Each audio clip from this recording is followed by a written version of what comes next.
What do I say? What do I say? What do I say? What was my intro line? Yaar, I forgot. Making me nervous, Aishwarya ji.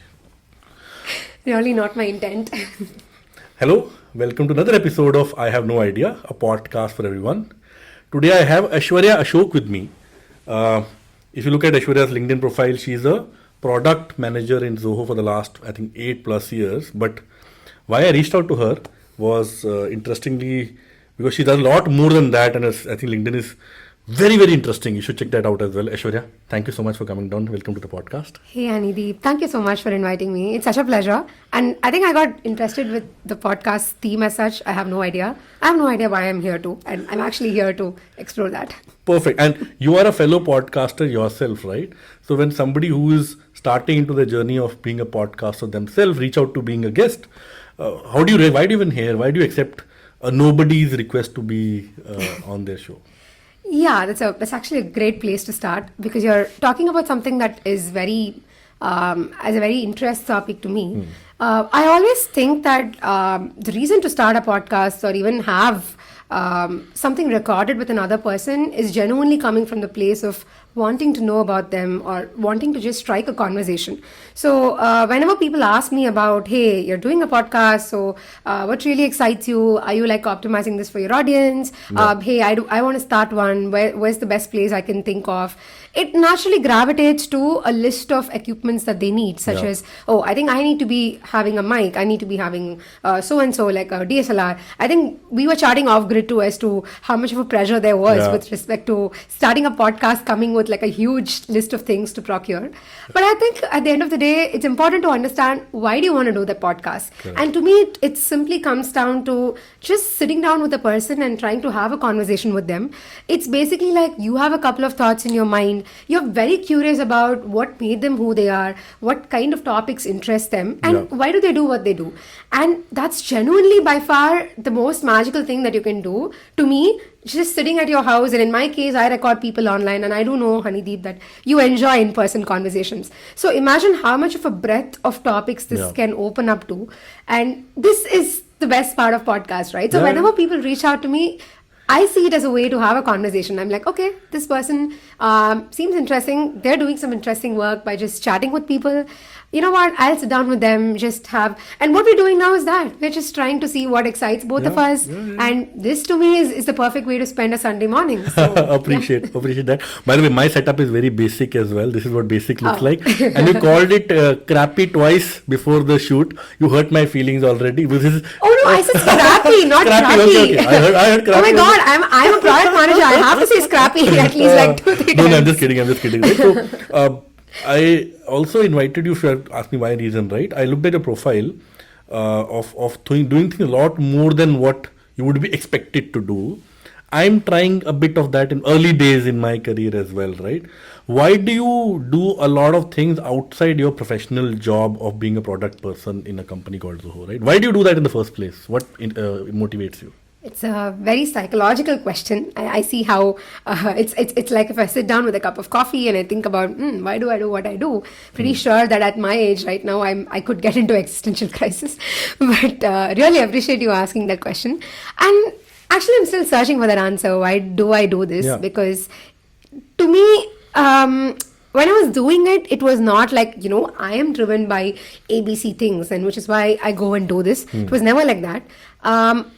I was like naturally drawn towards something and I started doing it. But in the hindsight, when I was trying to connect a few dots, what I realized that I'm a person who genuinely gets driven by curiosity. Okay. I like being curious, and I know Hanideep, we spoke about how you are also like drawn by that virtue, right? Just being curious about, hey, what's in it for me to learn? Yep. So for me, when I started my career, in fact, when I was in college and when I completed college and when I came into workforce where I could have probably done an MS right away, but for me, I wanted to work and I just wanted to discover a few things.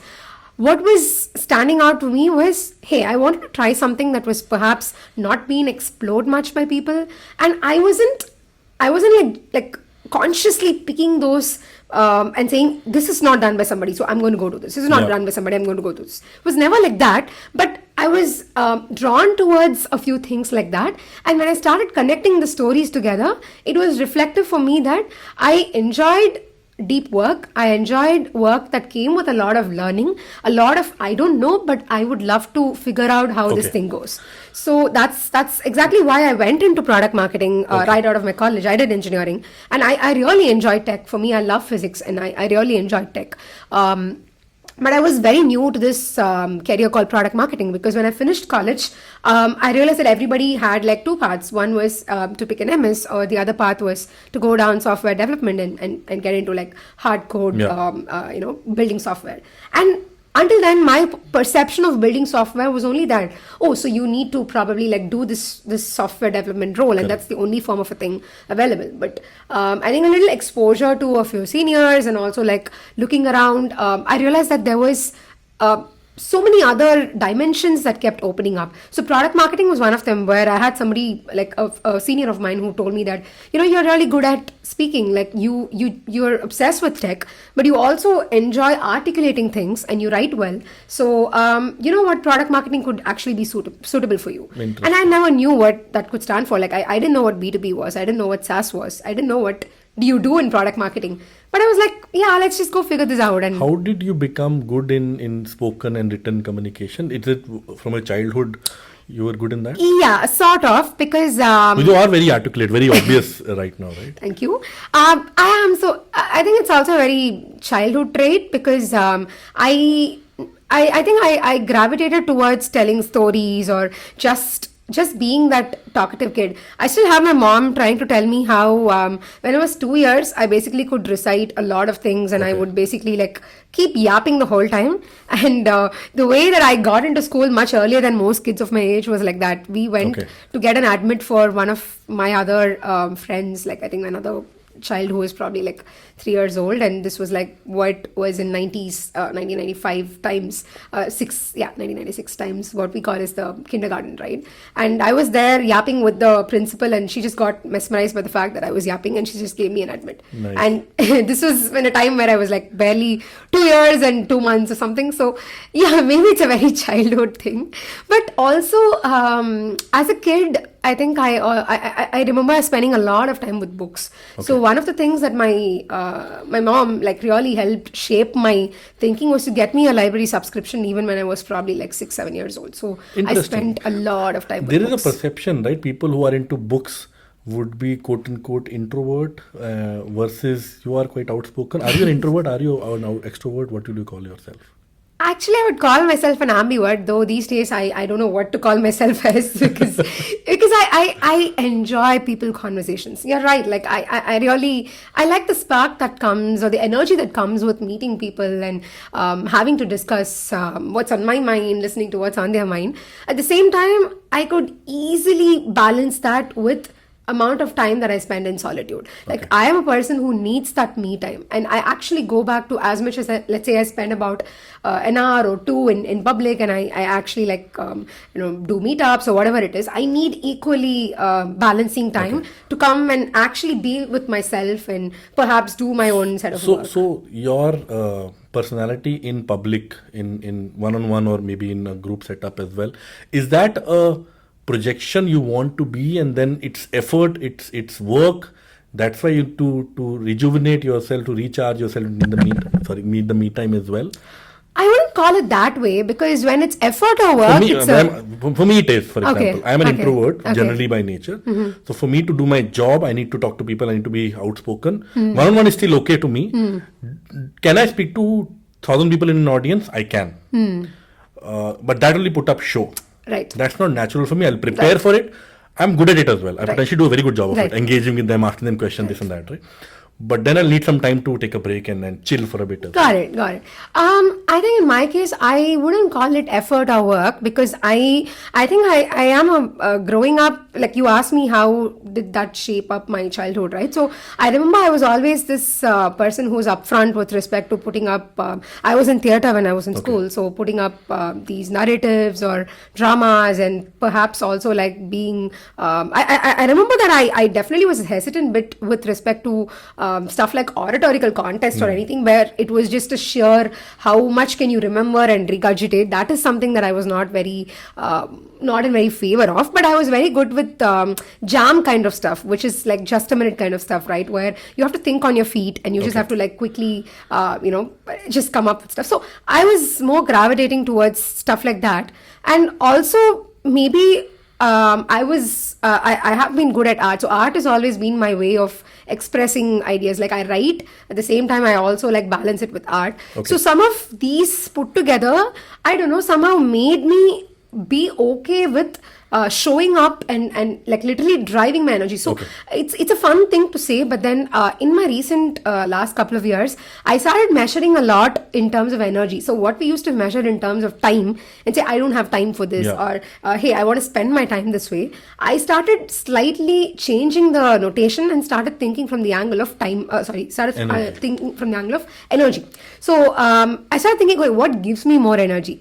And I realized that actually being showing up and trying to talk to people, being very curiously like driven by what excites them, all of these gave me energy, which also gave me that time and space to be with myself. So I realized that I don't put in effort or a this sort of extra energy that I have to do to go and present myself. But at the same time, the amount of time that I spend with myself is directly actually proportional, or sometimes even infinitely adds to what I can contribute in public too. So the more I spend my time with myself and I am aware of who I am and what I am driven by, it easily gets reflected in public. I know you asked me a question about why do you do what you do. That's exactly what I keep asking myself, like why am I like driven towards this? But ever since I started looking at it from the angle of, I'm not going to keep asking a lot of whys, but I'm going to keep going around the whys and thinking, okay, does this excite me? I'm going to do more of it.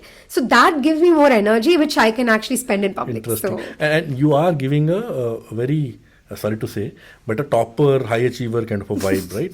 If I just make a note of what you just said, early into school, because you were talking a lot, very nicely, you are into art, you write, you in product marketing, you do a podcast as well, you are a science person, being an engineer.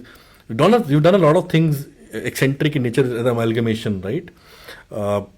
Where does it come from? Talk to me about your upbringing, talk to me about your family.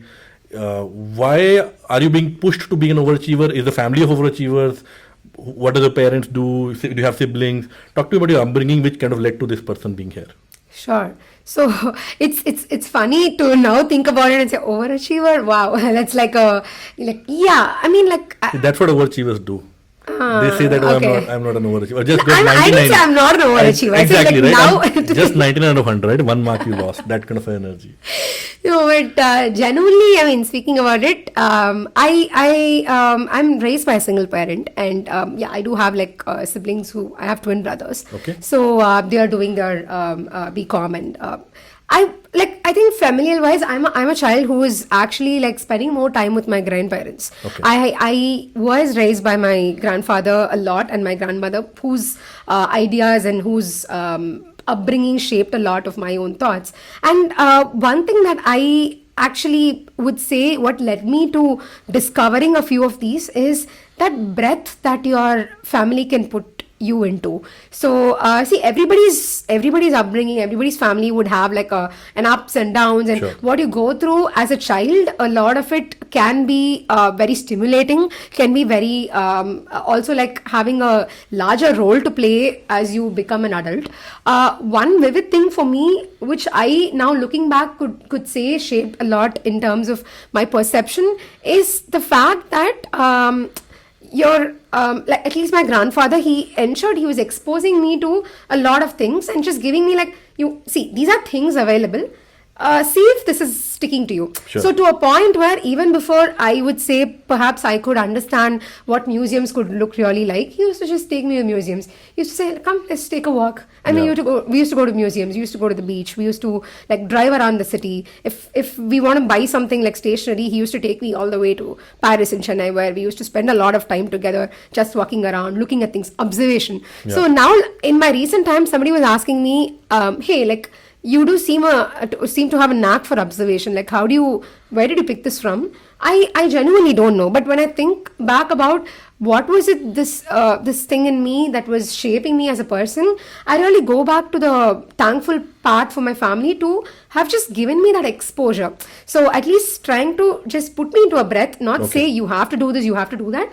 Just try to show me things around and then make me pick things that resonated more with me. So the library subscription was just an example. So I realized that when I was young, like you said, I was I wouldn't say introverted, but I didn't have a lot of kids around in my locality to kind of like play with and all that. So I used to basically spend a lot of time by myself painting. I was a very expressive child, so I used to draw and paint and show things around.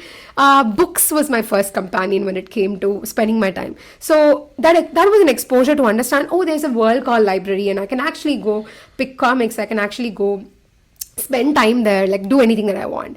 I was into chess when I was young, and that was also a very off the beat thing I picked up at school. And my grandfather and my mom saw me getting excited about the game, so they were like, you know what, let's see if this thing goes. So my grandpa used to take me to tournaments just so I can like simply play loose. It doesn't matter about how much you win, lose. It was just the fact of what is driving me. Let's give that time and see where the child goes. Do you play even now? I actually stopped playing. It's been a long time. I do want to continue. I suck at it now, by the way, like how much ever I was good at when I was young. But it's just simply the fact of let it be. Like let's go with this. Let's see what she's interested about. So it's always about what picked me.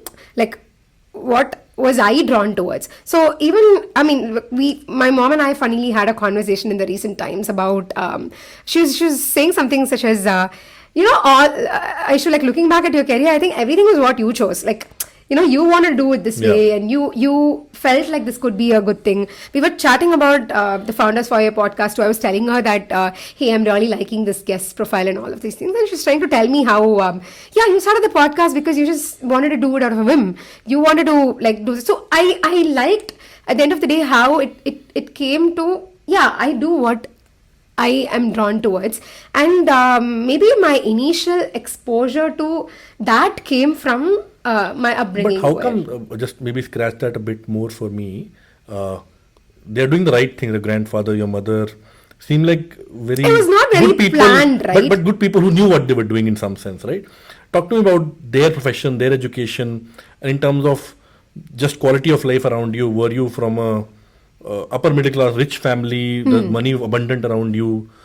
And what did your mother do? What did your grandparent do? Where did they get this kind of a sense to expose their child to so many options and then they choose? That's a great thing to do, but it's not very obvious. It's not very obvious. And like now I was telling you, right, this exposure never came with a conscious exposure. It was never like, I'm going to make the situation very exposing so the child learns it. Because obviously, so like you said, I come from I would call it a slightly upper middle class background, but it's not like a too rich for brat where I had everything sorted out and I said I'm raised by a single parent. So obviously, I wouldn't call it downsides, but also the lot of the high achieving thing in me could also have come from this genuine me picking up the instincts to kind of like say, I have to be around. Like I have to like make it big. I have to like do this. So sometimes some of these will not consciously look like you're making you're making it seem very obvious to the child, but it's a lot of, I would call it probability. Anything we do in life is probability, right? You take a couple of good shots so that the bad shots won't see the light. So like let's say you take 8 out of 10 shots, 2 shots would be great and those could actually give you a much better outcome. I would say that's what my the familial people did around to at least help me see a better world or to help me see a slightly better environment. So my grandfather set up his business from scratch. So he kind of is very entrepreneurial in nature, and he also came to Chennai when it was Madras, and it was like in early 1960s. So obviously and he's from Tirunelveli. So again from down south Tamil Nadu. So he did a lot 0 to 1 as we call by himself. So which gave him perhaps the knack to look around the world or look around the space. He travels a lot, and he actually genuinely gets excited about why things are built this way and Nice. what happens around me and those I can see observations. it's a generational thing of being, it's a heredity, curiosity across the To across. yeah. So today the fun part is a slight detour from what we're talking about. I do art walks today to people. Like I take people on art walks where I walk with them along Okay. in the old parts of the city, and we have a lot of these storytelling sessions that I do for them. I think as a kid, I was bored when my grandfather kind of said the same stories to me again. Like, Aishwarya, this is Mount Road, this is Spencer's, blah, blah, blah. I'm like, Tata, this is enough. And I'm hearing the story for the 10th time, And now I'm thinking I've become my grandfather. I am telling stories. People are actually like listening to it and people are interested by it. They say, oh, like this opened up the doors for me and all that. So I feel like sometimes you're a summarization of what you're getting exposed to, which is for both good and bad, right? Because obviously, like I said, it's very hard for even us, like let's say we're going to be parents tomorrow. It's very hard for us to constantly simulate the environment. We cannot be a perfected set of family or a parent to any child. So I would say it's a probability at the end of the day. How many ever bad shots it's going to happen, you also keep increasing the good shots in it. So I would say it's a matter of keeping to try. And even today there are times that I feel like so let down, or I'm like, what, I should have done this as a child. I'm just doing it now. Like I keep asking my mom, why did you do this when I was a child? Like I could have just had this. But at times I don't know that I'm thankful for whatever has happened so far. But sometimes you do think that you could have gone back in time and gotten things a different way. Even now when we think about, I could have taken this in my career, I could have changed this about this in the career. It's kind of it's very innate of human to kind of like claim it that way. But I always feel that one thing that we should take for us as individuals too is keep increasing our surface area. The reason I call it surface area is because I also feel luck sometimes comes only when you keep increasing your surface area. Keep doing things. Keep putting yourself out. But that's the hardest part, That's the hardest part. But it also comes with its own perks, and sometimes you don't know where it takes. That's also important, right? Because when you start putting yourself out and like when you start increasing the surface area up, it's very hard to do this or keep doing this when you're not getting noticed. So a lot of people, like connecting back with the question you asked me about why do you do a podcast or why do you ship something out, there are genuine times when people have asked me, hey, like I did 3 episodes and I didn't have so many views, so I stopped doing it. Correct. Or I just recorded a video yesterday and it was so much work for me and it's so hard doing this, so I don't want to do this. Yeah, I mean, like, well, if you want to take that as a thought, then yes, go ahead. But to me, sometimes it is going back to why you're driven this way. Like you want to keep doing it, you sometimes have to do it when nobody's seeing it too. You sometimes do it for yourself. So that exposure cannot come overnight, and that exposure also wouldn't seem as a lot of effort if you know what you're doing it for. Sure. So as much as it could sound, I saw this really happening with me with the work that I did, because somebody was recently asking me, hey, like I saw there was like a top voice badge on your LinkedIn, and I actually didn't recognize until this person came and got to me. I then went back and I received an email from LinkedIn. I saw it after a month of receiving it. But that was also because I was consistently showing up, I was putting it. But for who? Not really because 10 people would see it and like it, but because I was recording these conversations and I felt like, you know what, I'm learning so much from each of these conversations. Right. Let me just go put it out. Maybe somebody would listen to it. And I saw it happening in my DMs where people used to ping and tell me, the kind of questions you asked in the podcast, I've listened to the same person in another podcast, but I didn't understand a lot of these angles to it. Yeah. This was really bringing out stuff. So relatable, exactly. Kind of very early days, but I'm getting a few DMs. No, it is good. I do know, Haniti, when we spoke about this off grid, I'm actually genuinely happy about the fact that you're doing it because you're curious about people and like the kind of questions you also want to ask to people is to try and understand what drives them and why do they do what they do. So I am actually wishing best for you. Appreciate it. Thank you so much. Okay, last family question. I'll not go deeper there, but talk to me about being raised by a single parent. Are kids raised by single parent, since you experienced that yourself, different than people or kids raised by 2 parents in the house? I mean, I'm not sure if I could be like an expert in No, giving just an your answer experience. to this. Yeah. I don't know, Haniti. Honestly, like maybe can quick contest. I think I'm referring to a study. I'm not remember the exact study, but I'm not sure it applies to you or not. That's why I'm asking the question as well. Kids who have some bit of a gap at home, whatever you call it, maybe it's not right to call it gap also. Try to apply themselves in areas in academics and others to overachieve there because of something which at home, quote unquote, is not right. And again, saying right or wrong is a very subjective term. Yeah. See, I guess there's like a lot of study that could come with respect to this, and also with the fact that sometimes you could have both the parents, but the kind of exposure you have is very. So ultimately, it is what you. I would say are being raised with awareness. Are you being raised with? Did you feel you missed out on something? Not really, actually, because I think it's also important to see what you had that safe space as. And for me, I always had that safe space with respect to, I don't know, like in the hindsight, yes, people can call it overachieving. But I think to me, I did not pick up books because I felt like it was closing a void for me. Yeah. I did not pick up, I was genuinely interested in medicine actually. I was a very physics and biology driven student, as much as I loved English and math.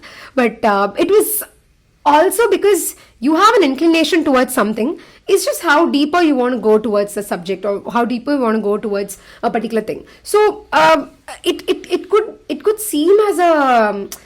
It could seem for anybody outside about, Honeydeep does this because ABC of these things, or Aishwarya does this because it's of these things. But I happen to understand one truth is, what do you care about? I think that is the answer to all of what could come, which is much more of an answer I feel today, looking back at things or like really wondering where do I want to steer the next, let's say, couple of years from now, from a career wise too. But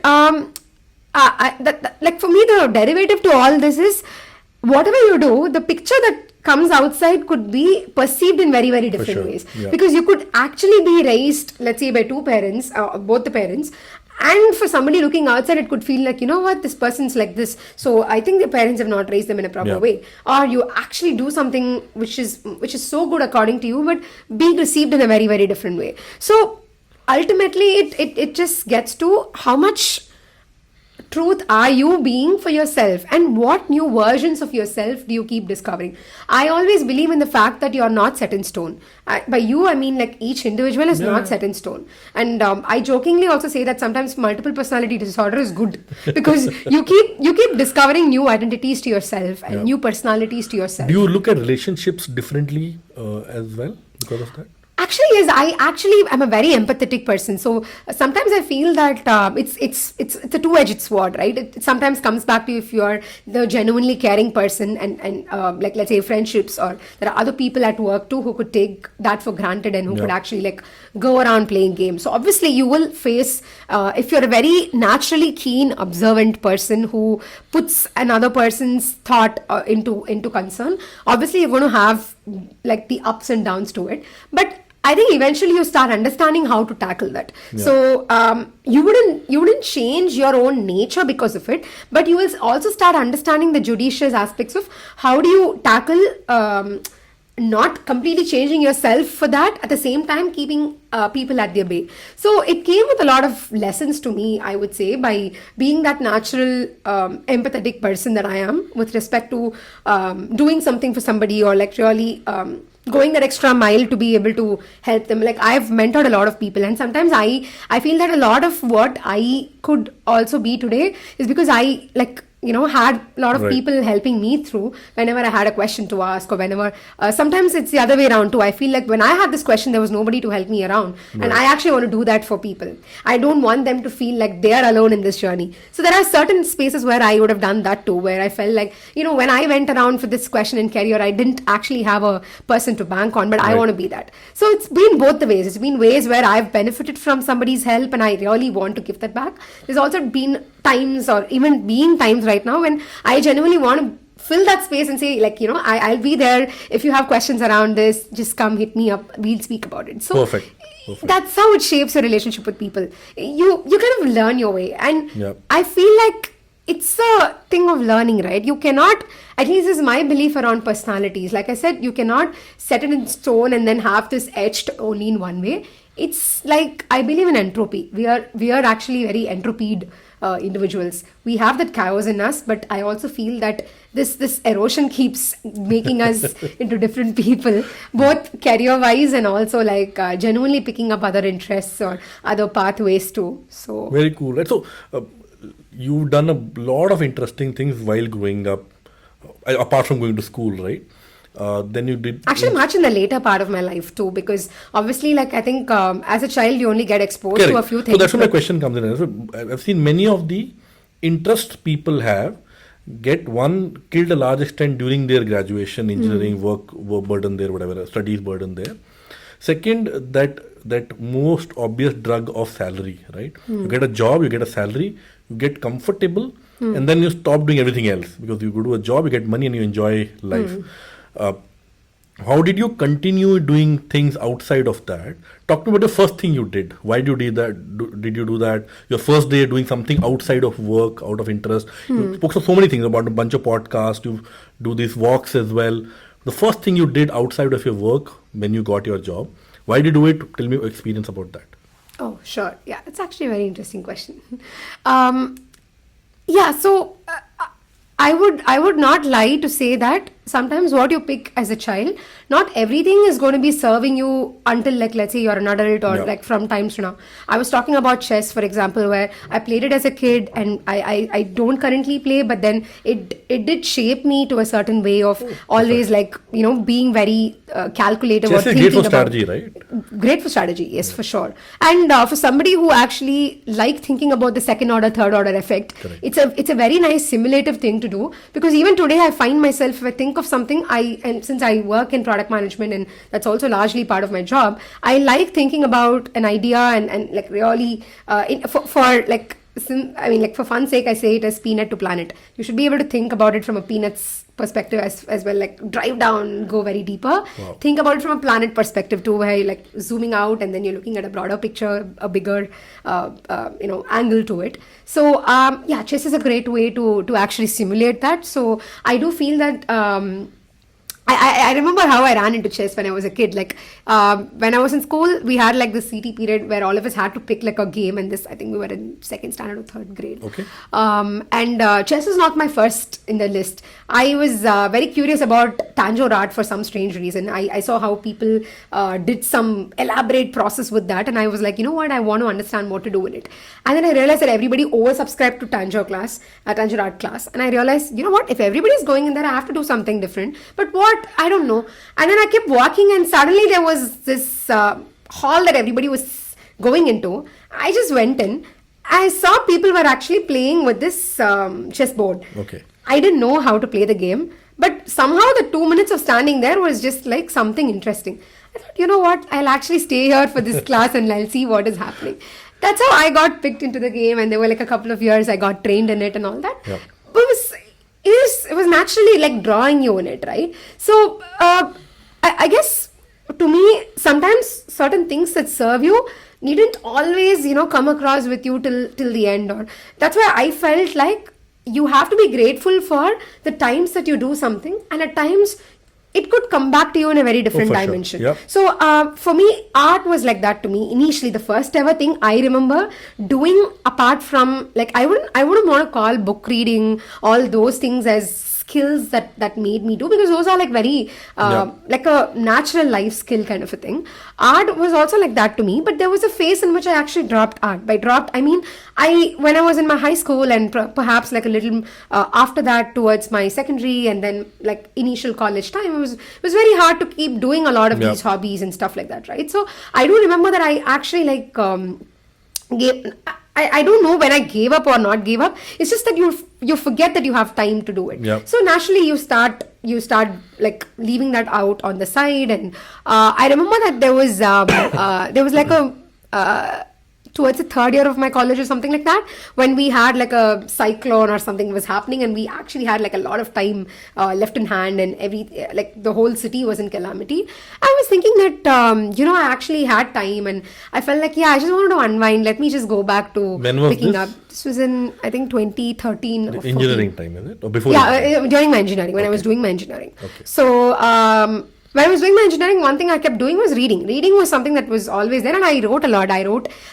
That was the time I explored poetry. So, I started writing poems. I started Why? like genuine curiosity. What do you write about? I write about what I see. Like, for example, I used to commute in college bus, and I just enjoyed looking around me. And sometimes I wrote poems. So my initial set of poems were just around what can solitude bring you, what can observations bring you, and then like just thinking about nature, like basically what you feel, you try to convert that into words. So it was just observational poems. It was just a way of expressing what you see through. And the time that I told you I had a lot of time in hand, I just gave myself a challenge that I'll actually start learning Indian art forms, and maybe before like about a month from now I'll try at least 3 art forms, and let's see where it goes. That's how I picked up my brush, and I went back to learning or like just trying to understand about Madhubani and about Fud and all of these tribal art paintings too. And then in no time I just like caught back with that. You get in engineering college, and you did engineering slightly later than me, but in my college time as well, people who do these kind of things are initially just as well, because I'm assuming a lot of people around you would be just having fun. Engineering is the time people enjoy, right? First time out of your homes, you have freedom, bit of pocket money, post class time, just have fun, right? And you are doing Madhubani and painting and poetry. This is not common, I'm assuming. Were you just this is a studious person, stay away from her, something like that? Not really, because I would say... Or maybe I was in the wrong college. No, because in my college life, I also remember that people around me were actually like, a lot of them were also excelling or like trying to be in a very different space. And it was very competitive. I wouldn't deny of the fact that obviously when you're in college, and you equally have people who sometimes have that kind of fun, and sometimes you could get a bit studious about, because you're doing engineering, obviously like this whole thing about where you're interning, like what's up, where are you going next, and all of these conversations that could come up. This is the time I'm talking about when there was cyclone, and basically like everybody was taking a back seat and lull for that 1 month or so. Yeah. So that was a time that I reconnected. But also looking at how this could be, to me, it was also the time that I have to say the online world opened up. So as much as I am a very, physically driven person and meeting people in real time, I had my own world online. So that was a time when I was like actually very much active on Quora, and I used to like literally like write answers there, read a lot, and met a lot of friends through Quora. So you used to also have like a Quora meetup that happened in Chennai every couple of months. And as this college kid, I was just very curiously going around befriending people who are probably like 20 years older than me, and like just having fun meeting them and all that. So the online world largely also shaped my confidence in terms of putting myself out. We were talking about how it's important to just show up, just put yourself out. Sometimes you just don't have to second think about what's happening around you. So all these poems and all that I'm telling you was just randomly me writing and publishing without caring what anybody's thinking about. Like I remember the first couple of ones will be so bad, but I'll still be like, I'm just going to go post it. And then there'll be 2 people who will come and say, oh wow, this is new, and blah, blah, blah. And then we start talking about it. So I think as much as the offline world did justice and good to me, I was a very internet person. I was a very internetly hanging out person. So the online world really shaped me to friends who I still think I'm in good touch with. Post getting your job, what is the first significant non-office, non-work thing did you do? And talk to me about that. Podcasts. When was this? Why was this? I think after work, one thing that I would remember doing was I liked the community angle to it, and that was the time. So this was in 2017ish. Some water. Sure. It was in 2017ish when we just had the community meetups and stuff getting a bit popular in Chennai, right? So I remember that because I was in product and I also saw that there was something called Women in Product. The Women in Product community meetups used to happen in Chennai. And back then it was two people who were a key part of it, Padmini and Srinidhi, and a bunch of other friends that I had in the circle. And I used to go attend these meetups, and then we were like a bunch of people who came together to organize these meetups every year and now, like every month and now. Sure. That time we were like, podcast was very new to the audience, and we used to keep getting questions in these meetups about how to transition to product roles. Hey, I'm from a services background. I'm from a very different background. How much will I be able to learn and come to the product space? Can you give me tips on that and all that? So we realized that as much as these meetups are very powerful, sometimes we also need information to stay much beyond the meetup so people can access that. And that was the time that podcast was just getting so popular in India, and we didn't know what shit we were doing, like how you have said about I have no idea. Don't hurt my feeling again, please. Oh, come on. I am having fun with it. What do you mean?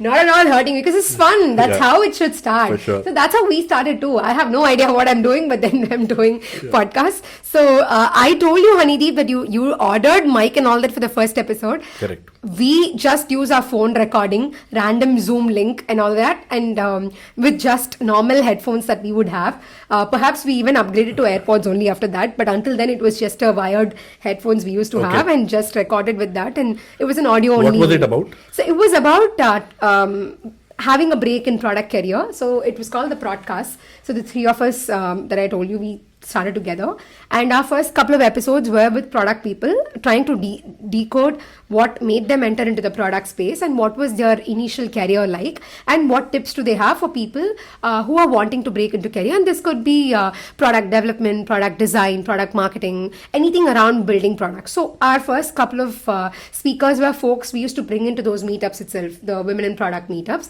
Eventually we started bringing in people who are founders, first time founders, second time founders. So we did like a season 1 with it, with about 35 episodes, and it was like a lot of people liked it, and some people even said, hey, like I connected with this founder post that, we ended up getting a job and all. It was very nice to see how the podcast was making a change with them, right? So that made us continue like a season 2. I was bringing a lot of women centric founders who were trying to do some impactful thing with tech. So that made us, like, the horizon became a little broader than our own vicinity and our immediate geography, but we started bringing in people from other countries as well to talk about what they're doing. When the first episode went live, what platform did you use to? YouTube? It was actually the Spotify, the Anchor FM, right? The Anchor was what we had used. Which year was this? This was in late 2017, early 2018. Spotify was there in India at that time? It was just coming in, I was telling you, it was just coming and making waves. Okay. That was a time that people all started a podcast in this space. So how did that make you feel when the first episode went live? I'll tell you why. Right? My first episode went live. Sorry to say, I kept going, refreshing the page. How many people have seen it? What's one more like? One more view. That one more view was making very happy. I don't know why. How was your experience? What did you feel? I think it was, first off, it was very weird listening to my own voice recorded. I'm like, nice, but I could do it better. That kind of a... that was audio only, the first one. The audio only was the first one. Yeah. And I also felt very excited that now it feels like, like we've recorded an episode and it's actually going live. And we listened to podcasts, and that was the time my exposure to podcasts was just about in that time. In 2017, and that year was when I was listening to podcasts myself. So it felt very like a good milestone to say that, from listening to a podcast to actually recording one and putting it out, it felt like a whole new journey together. And I now looking back feel like it opened up a lot to me to understand about hey, there's something called RSS, very similar to how blogs used to work, right? There's an RSS link, you're supposed to put it here. There's this whole like hands-on scrappy nature comes in, not crappy, scrappy nature comes in, where you're like, hey, I want to do this, I want to do that. So naturally, like the three of us used to get on calls, you're like, hey, you're recording this person, I'm recording this person, let's get it done, let's get our schedule rolling. So it was very exciting to meet people. And that time also, I remember that what was keeping us on the hook was the fact that we were able to get so many stories. Like I've always been interested with stories. So the fact that podcast was actually making those stories come live was definitely like a huge, genuine out of the work happiness that you can get. For me, the first thing I did like that was these meetups, which eventually gave rise to the podcast as a thing. So, does social validation help? Does that make you happy as well, and why? So, of course, yes, social validation definitely makes anybody happy. But the way you see social validation is important, because to me, I see social validation. See, obviously, like looking at it from our likes and looking at it from how many people have enjoyed seeing this Correct. is definitely great. And sometimes it becomes like what drives you even to keep continuing that, Yeah. right? I feel like that's when the problem starts. Like if the motivator to drive you to continue doing that is going to be those likes, then it could, I mean, like as long as you have a healthy line of separation with it, then okay. But if that becomes a little more too fixated with why you do certain things, then yes, What's the problem with that? okay, to me, the problem I see with that is when there's a dip, you also tend to get that reflected in what you Correct. do, right? Correct. Because let's say your previous episode did not give you that many likes or that many views. You start thinking about, okay, why am I even doing this? And then what happens is any little thing you did for the work would start looking like a humongous task for you. You're like, I spent an hour away from work editing this episode, but I didn't get views. Now, Yeah. why should I spend one more hour editing this episode when I'm not going to get it? So naturally, what happens is the quality of your conversation would go low. And then obviously you're not going to get more people because you yourself did that to yourself. So it's a cycle, I feel. So instead, what I would actually view it as is the social validation is great when it's from a likes or somebody's resharing, somebody's talking about it is great. But certain signals that I look for in social validation is also how many people are able to relate with it. So I try to optimize for people who send me DMs or people Okay. who basically see that and share it or leave a comment, or sometimes the way that they I wouldn't like lie about it, but half of the times when I meet new people, the way they ask me like, hey, you're the girl who makes that founder videos, right? It's so cool. Or you're the person who spoke to this person, right? She's this person I really looked up to, and it's Yeah. great that you spoke to her. So when people meet me in person, the first couple of conversations that come up is about the podcast or about somebody That is social following my validation, work. right? That is exactly the validation. like and comment. The like in and real comment world. thing, but in real world. So it's important to like not be completely driven by it, but at the same time know what you're optimized by. Because the reason I said social validation from a likes and comments is the fact that your 10 likes on YouTube today cannot determine the quality of the conversation you're going to be having with the next guest. Right. I see YouTube or Spotify or anything from a algorithmic or a likewise angle to be a long term. So when people ask me why you're recording today, I always say that I do it for the long game. 10 years from now, if somebody's searching something and founders for it come up, I'm happy. Today, it does keep coming up for some people when they search Yeah. for something. I'm happy. That is my ROI. That I feel is ROI because I'm already getting my ROI, which is talking to somebody. My ROI there is just to optimize for the conversation. I'm in good relationship with all the people that I interviewed so far. Sometimes it's gone beyond the podcast host guest relationship. I have sometimes helped them with some of their works. I have sometimes been a part of their different kind of a journey. So where it leads to is a little bit of an open-ended book. It's like the plot. The next chapters are going to be a little open-ended. Yeah. But sometimes those are ROIs you'll get out of your podcast, not just the likes and comments. So I optimize for relationships. But you initially said you want to help people who you don't have answer this question, then you want to give the answer to the people. Why bother? Yeah, why bother? Yes, but You got your answers, right? yeah, Then I it's mean, okay.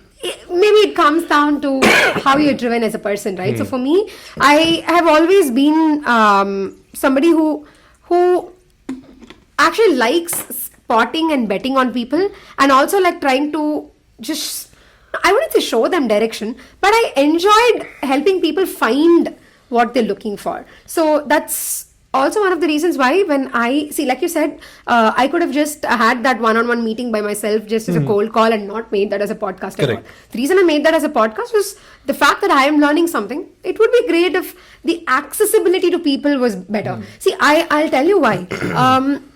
When we do these podcasts, when we reach out to these guests, right, sometimes it's very hard. You have to keep doing multiple follow-ups to somebody, and then you have to understand what their schedule would look like and all that. And You always start having this perception that, getting this person is so hard because they don't say yes easily. When I started bringing in a few people, the way the listeners could interact or have that that connectivity with the person was great. Like when, for a simple example, I remember when I was finally able to bring Shreyas Doshi on the show, who's a big name in the product space. For somebody who is in product management, it's like his content is like elixir of content.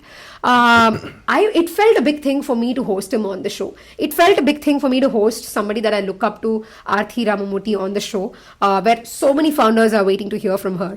It's like you're making that pathway between Honeydeep and that person a bit more smoother, a bit more accessible. So I want people to feel that you can sit in any corner of the world and you can still access the best if you're able to make one small, inspiration there, one small action towards it. So seeing this, if you want to make a podcast, great. Or at least the fact that I could probably make that accessibility connect for you is okay for me. So that is why I said, why do you start a podcast is more important. To me, it is these reasons that make me want to keep continuing conversations. Apart from the fact that sometimes we're humans. Obviously, we'll be happy when we hit a new milestone on YouTube, or we probably have like somebody sharing this on LinkedIn. And I with my podcast, I optimize for native content. So I post the same content natively on LinkedIn or on Twitter. It's great when people reshare it, but it's also great when you're doing it much more for a why reason to it is much more different.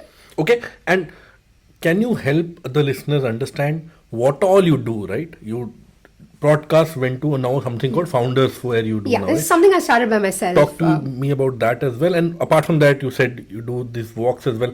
What all? You do a long list, I'm assuming, right? I hope I don't want to bore somebody with a long list, but come on, it's not that long as it is. What but, all do you do? Like, see, when I say this, I also want to highlight the fact that you don't want to keep like sticking to these things as a hard and fast rule. Sometimes you should know when to drop something. That's why I like thinking about it. I had this thought given to me by a friend, and then I really liked the resonation of this thought, that sometimes you should think of yourself as a seasonal version of you. For this season, Honeydeep or Aishwarya likes to do ABC things. For the next season, some of these can continue, but maybe you're also exploring something else. So when you think of yourself as seasons, you'll stop getting fixated with the fact that the list actually has to be a hard and fast rule list, but it's going to be an ever-changing list where some activities could be there, some activities could be like taken off the grid. So that's my approach to generally like wanting to do something or continuing a few things. There are times when I would have picked up an activity. It's a very product angle to it too. I'll take an idea, I'll work on it, I'll see if it's like resonating with me. If it's not, then I'm happy trying it. I'm happy just having to experiment with it. I leave it at it. What are you currently experimenting with? Right now, I think the walks definitely. So you did ask me about the Founders Foyer. How did that come through, right? So when I was doing these podcast conversations and like talking to different people, I was actually working, like some of these guests that I brought to on the show were founders who were very early in their journey, like a 0 to 1 finding journey. And that was also the time that I transitioned at work to build something ground up by being a PM. So this early journey kept resonating with me a lot. When I was doing it myself too, and I was listening to other people talk about it, I felt like there were so many uncertainties that came with the 0 to 1 journey. And by 0 to 1, it can be any 0 to 1. Like starting a newsletter is 0 to 1. Starting a video series is 0 to 1. So obviously, when you're starting something new and you have a lot of these questions in your head, I felt like the exposure or content available about it was very limiting, because we had like even we ran podcast as a way to help people break into product careers. So like that, there are like a bunch of what is product management or how to break into product kind of genre podcasts. There's also like the other extreme of the podcast, which is how to scale your companies, like Masters of Scale, where it's a lot to talk about strategy, operations, and scaling up stuff. But this gray area was, I have an idea, how do I build it out? Like I have something I want to do 0 to 1, but how do I get started? Like what are all the things I need to keep in mind? Are there other people who have done something like me, built something from scratch? So I wanted to address this early stage creator / founder / builder space, where if I'm doing that too, there are a bunch of others like me who are also like figuring that out. So let's start this concept. And I didn't give it a name back then. I remember writing it in my Google Keep the note as a fact that someday do like a series that actually talk about different projects that people have done and just their idea around how do you work on these things, how do you do 0 to 1 stuff. So I just kept it a name Foyer because I felt like Foyer is a place where you come, sit on the couch, listen to people. Correct. It's a very informal way of doing things, not like a huge rigid thing around it. So that was the time that I remember LinkedIn also had this creators program, and they were selecting a few profiles from whoever was posting on LinkedIn. They selected you? Yeah. Oh, so one of the I was on the creator mode or something like that they had, and they opened up that program where you could submit an idea, and if they picked the idea, they would give you a grant and you can execute that idea. So I just thought, okay, Founders Foyer has been in my mind for a long time.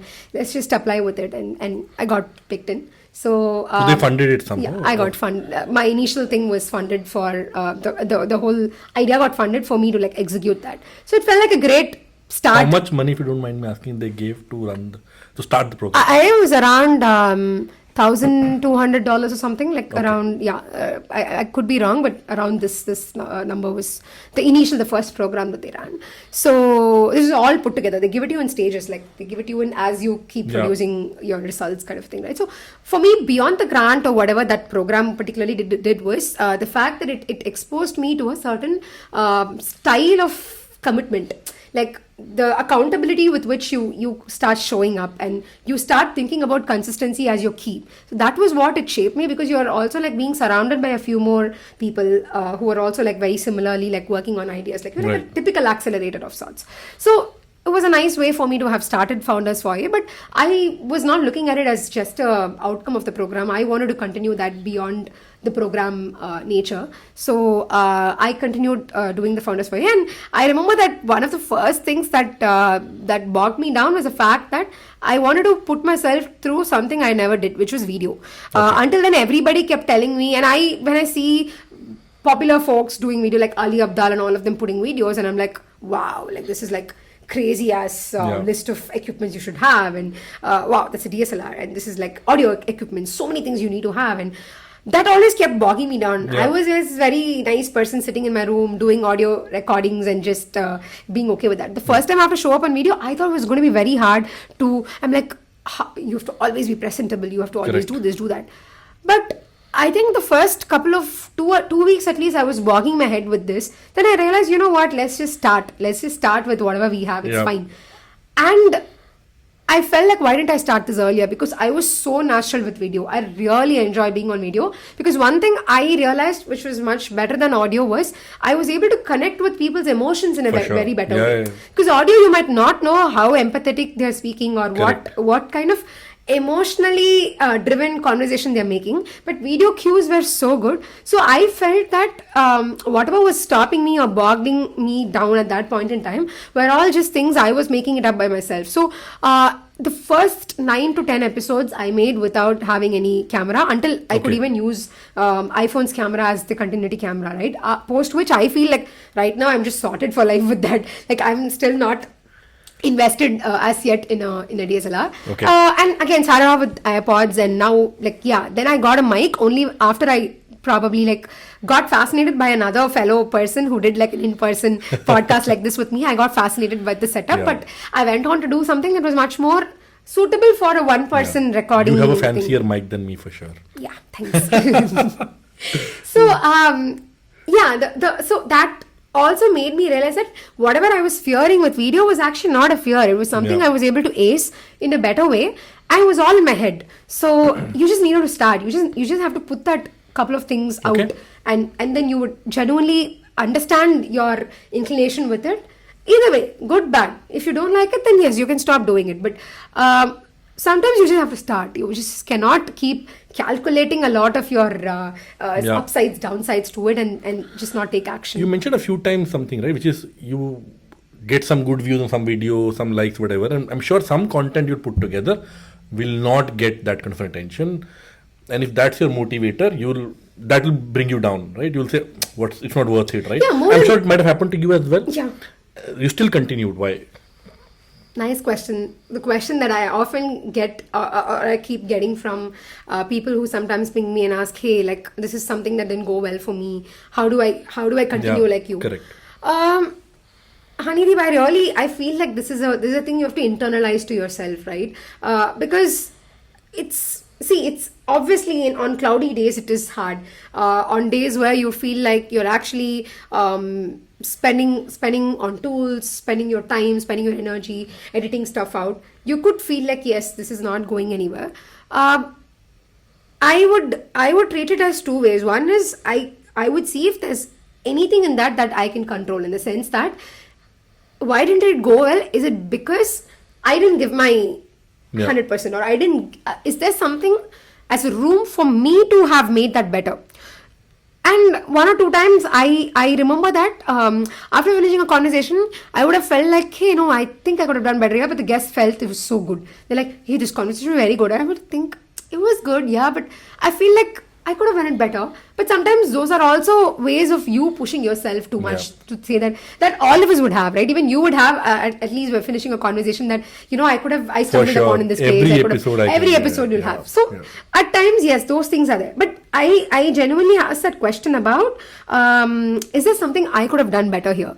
Is there something under my control that could be better? Whether it is from editing perspective or whether it is from a conversation perspective. But if I know I've actually given a very, good performance there, and I feel like it was a very interesting conversation, but for some strange reason it didn't hit well with Okay. people, Okay. then I think it's beyond your control to fixate on it. You can worry about it. I'm not saying don't worry. I'm not a saint to say don't worry. Obviously you will worry, but you don't have to fixate on it. You can obviously, like, maybe there are times when 2 weeks from then I would have posted the same episode and it would have gotten some views. Yeah. So happens. Kuch to hua, but then it's fine. Like you just keep going on with it. So which is where I go back to understanding what is going to be motivating me here. In this factor, what motivates me is conversation. Did I enjoy meeting that person? Yes. Would I be in touch with that person? Yes. So Then my continue. win-win is done. So it's like you do your best and then leave things out. My long game is going to be leaving things out and getting my short-term goals also. I love this long game philosophy you have as well. It's fantastic. Similar to what I think about. I am an avid investor, little amount of money only, but avid investor. And when people ask me in my office, a lot of people ask me for advice, whatever. I always tell them long game is the way. Market went down, market irrelevant. Irrelevant, It yeah. crashed 50% today or something. I'm Compounding. actually happy. Yeah. It crashed 50% tomorrow morning. I'll invest more. Right. So it is easy. Anyway, Yeah. changing tracks. You mentioned couple of times about women in product, right? And women in tech, women in product is sorry to say, minority in some sense, right? And not too many women in technology world. There should be hopefully more women in technology, right? I think it's definitely changing up because has your experience been that you've not been? How's the experience been essentially? Have you faced some bit of disadvantage of being in a world where most of the people around you in your office potentially would be men? Even in your, maybe you can talk about college as well, maybe upbringing as well. Do you feel women, a professional in a field like technology, is a problem to be solved today? I think more than a problem to be solved, I would see it as an accelerant to amplify the voices. So disadvantage, not really, because now there's like everywhere, both from a college perspective and also from a career perspective, whether it is technology or product space in particular, we do have a lot of women into the force, and Not enough. good enough. Yeah. I'm saying not enough too. Not enough, good enough, but not enough. Not enough. But see, it's also how many opportunities are we also like paving for it, which is where I see some of these organizations like women in product or women in tech or other. In the West you see a lot more, in India a few are just coming up in then. So it's also what contribution that we are also making by being a part of it, and how much and by this I mean, in women in product it was never just women. We had a lot of men who used to be a part of the council, who used to be a part of our speaker sessions too, and who used to like talk about how this equal opportunity part can come through as well. So women in product doesn't mean that you have to talk only about how do you make it more yes, you make it more accessible for women, but it's also like equally how can you get these opportunities much more visible, and how can you amplify, and basically how can you bring that visibility out for women. So I feel that some of these organizations are a great way to tell or to show to people that these are ways in which you see folks who have been there, who've done that, and these are, even in the smallest possible ways, certain steps that you can take to not just get your career more visibly out there, but also help a few more people out there to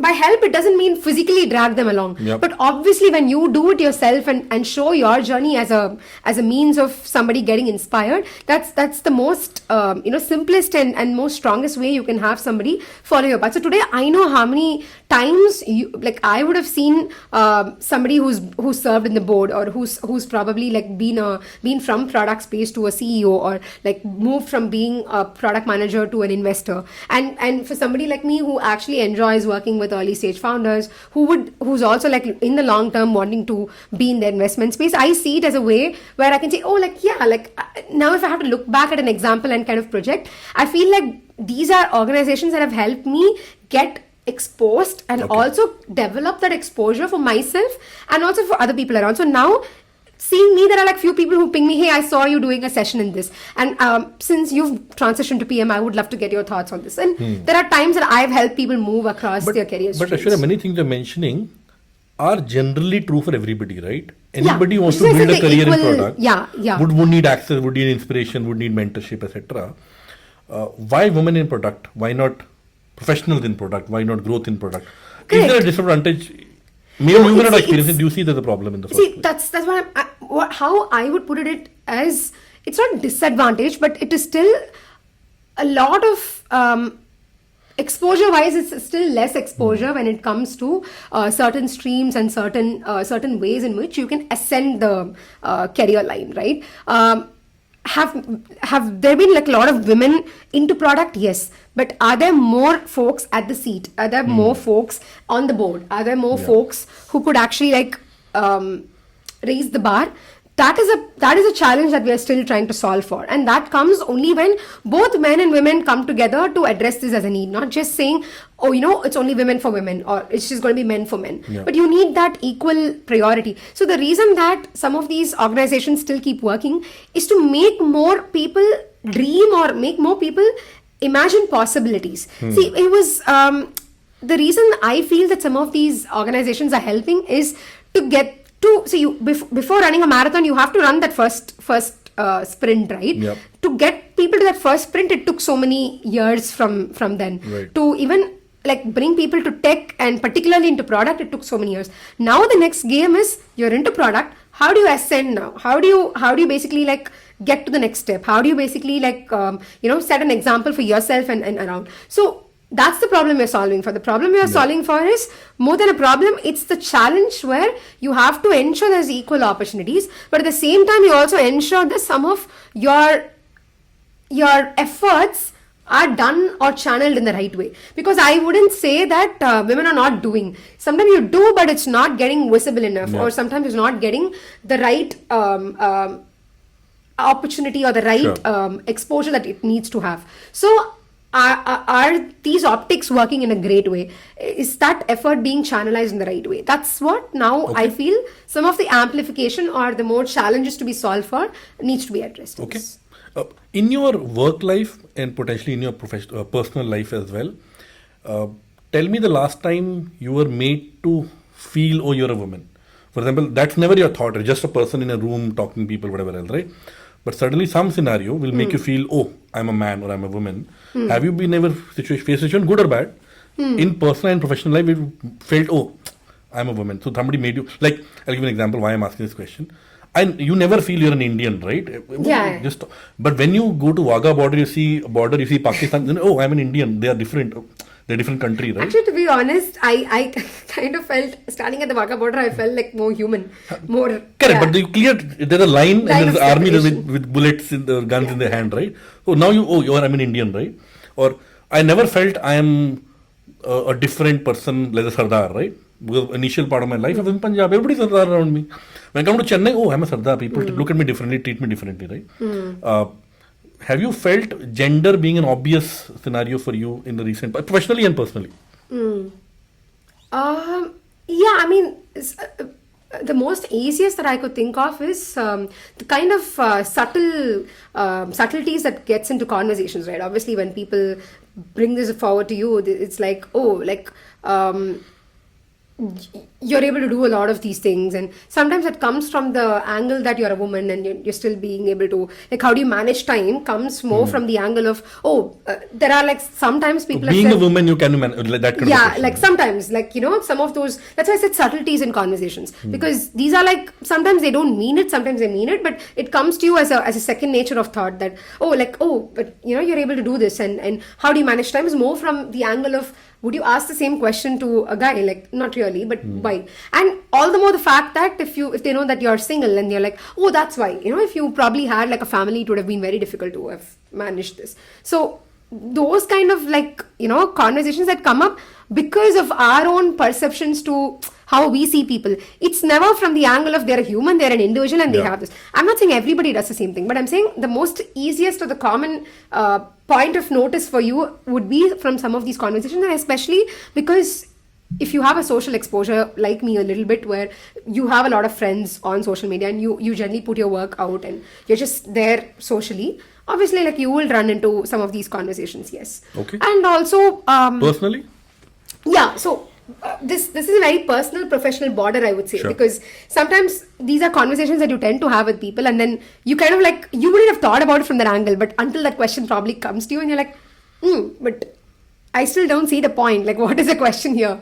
And then you realize that, okay, yeah, like, well, this is how do you react? Because it's very obvious in the conversation today that you're an outspoken, strong individual, and somebody might ask you a question like this. How do you react? I think I'm very straight on the face. I'm a person who doesn't mince words, or I generally don't like sugarcoating words. So I straightforward, I asked, what's your intent? I mean, I don't understand. I still don't. There are times I would have asked, I still don't get the question. What is the question about? Yeah. And there was once this person who was trying to, like, from a very similar angle, trying to ask, but then why do you keep doing this, and how do you manage time? So I asked them, okay, what's the intent for you to know why I manage this time? Is that going to be helpful in some means? Then my answer can be very specific to that. So sometimes you have to you have to voice out. That's the thing. So the issue, I asked this question to Shruti, one of my earlier episodes as well. A young professional, a young girl in a working environment. That too, right? I know you are meaning that from a very much more like a standard way. This is another one, because you mentioned about this word particularly. For people who are slightly, another a little mature in their career, they have a problem with this young, quote unquote young. Okay. The fact that you're a young woman and then you do this. How come you're able to do all of this? You're a young woman. You're just young in your career. This young sort of is another. They're doing things faster than what they could have done. Correct. So the fact that this comes, for me, a lot of these doesn't innately come until I start looking at it, until I start understanding, this is your motive around asking. So the subtleties I was telling in the conversation, the young versus old, and you're young, you're pretty young in your career, or like young women and do this kind of, that is also another kind of a subtlety. Yeah. In fact, one thing that used to bother me, leaving apart the men-women thing, I remember how many people, when I started the podcast, they used to tell me, you know what, you should have more indigenous speakers in your podcast. You should actually bring in, like, start, having conversations with more Indian founders. People like us should be able to bring out more Indian founders in the picture. Let's talk to more founders who are in our own geographies. Okay. I'm like, hey, that's great. I totally understand your intent.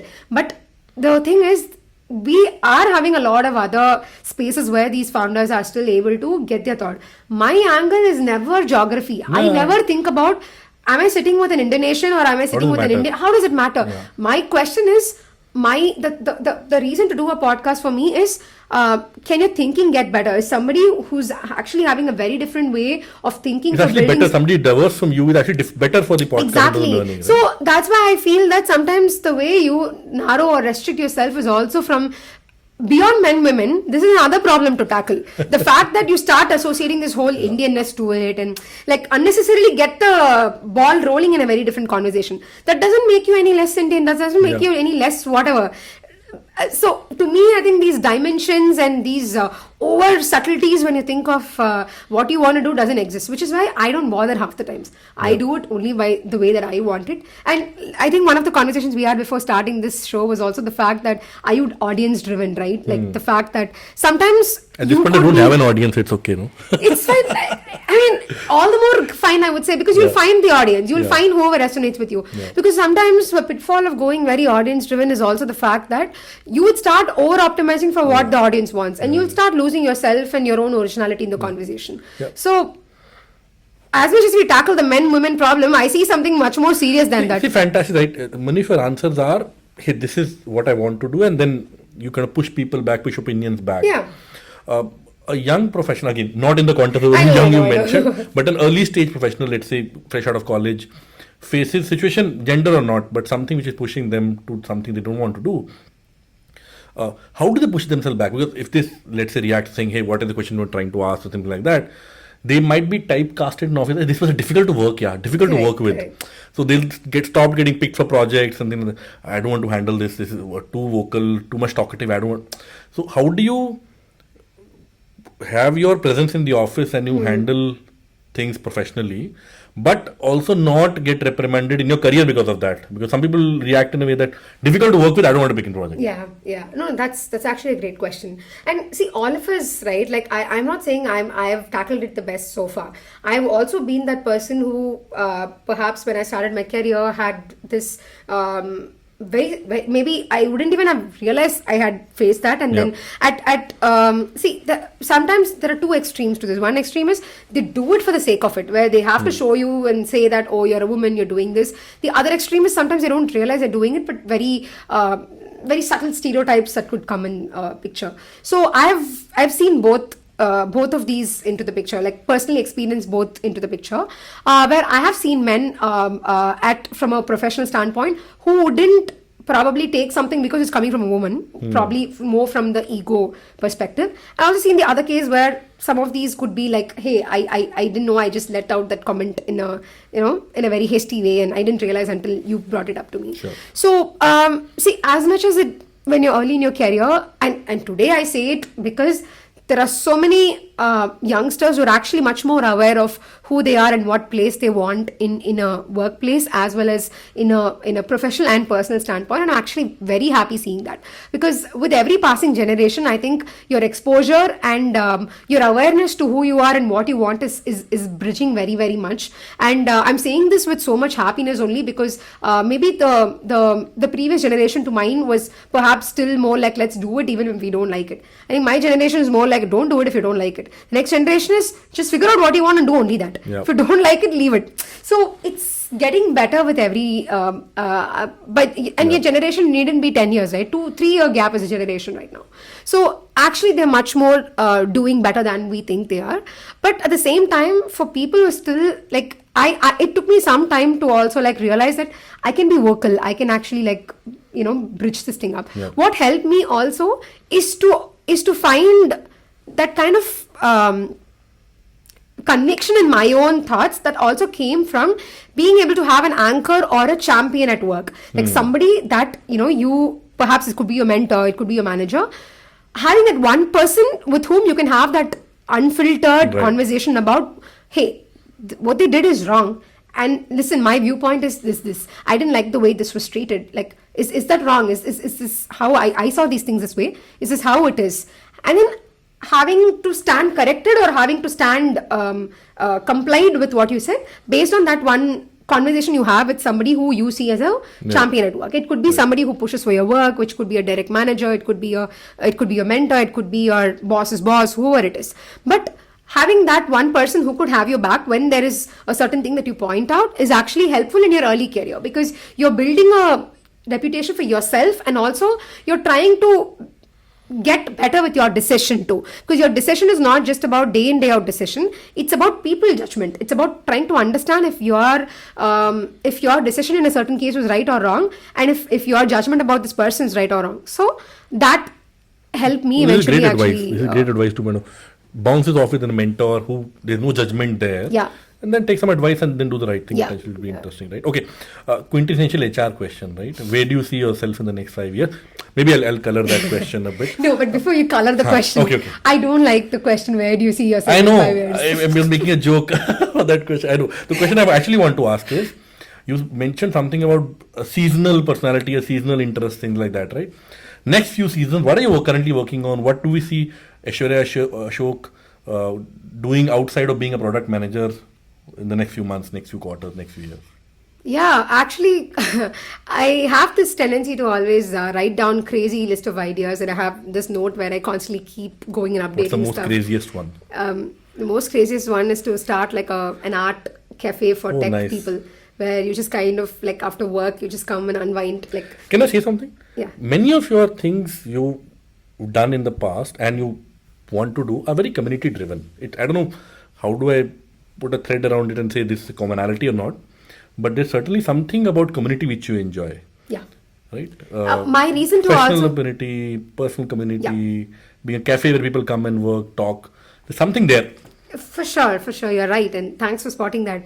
It's also reflected a lot in the way I travel too, because I tend to pick backpacking hostels. So I backpack a lot with friends, and I also tend to pick hostels where you kind of have this conversations, Yeah. you meet new people. Right. That thing drives me, and also one of the reasons for me to also enjoy my product career is the fact that I get to be both like multi-potentialate from a product perspective too, and the fact that I can work with multiple sets of people, so that in itself brings a community, and of course the user community as well. So somewhere, yes, it's a lot driven by the community angle to it. So the art cafe was just more as an idea for me to think about it from a perspective of using your hands to do something, because I feel that a lot of times for us the hand-eye coordination and the hand-brain coordination is a lot, and these days we don't build things. We say we are product builders, but we don't build anything with hand much, and I actually want to bring that touch, feel, sensiness to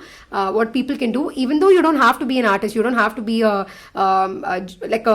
avid book reader, but you might just want to spend some time rebuilding your focus and actually do something with your hands. So it was just a random idea that I had, that you can just come and order activities like you order food, and basically like do Nice. that activity in the... So the next thing you're working towards or thinking towards? Thinking towards, yeah. Interesting. And also I want to build more Gen AI stuff. So I've been experimenting with AI filmmaking. So I want to like quote unquote You direct a posted film. something recently about Yeah, coffee I've been- estate, yes, something like that you posted. Yeah, right? yeah. So I've been working on AI films, short films right now. So someday I want to like do like a feature film with AI. So It's fantastic I'm loving this conversation, Aishwarya.